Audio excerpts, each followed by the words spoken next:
I am the Tofu Golem. Please enjoy the video. You start by measuring and sketching the space so you can plan with accuracy. Use a tape measure and mark wall lengths, doors and window positions, record to the nearest 0. 5-inch.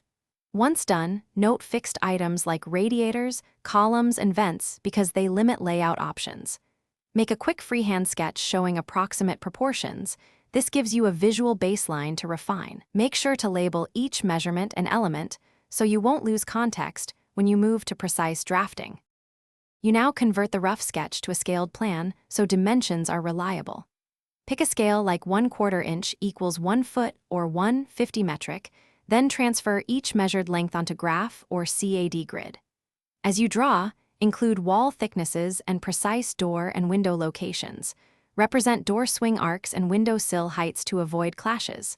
Once the structure is in place, add built-in fixtures and plumbing lines so you can evaluate clearances and circulation before committing to a layout. You finish by placing furniture and confirming circulation to ensure the plan works in real life. Lay out pieces to scale and verify minimum clearances for doors, walkways, and appliances so movement is comfortable.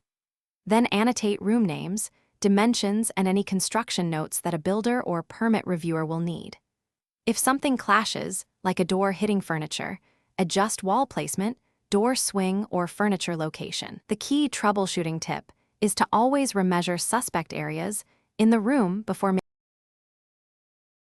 Thanks for watching. Consider subscribing if we helped you today.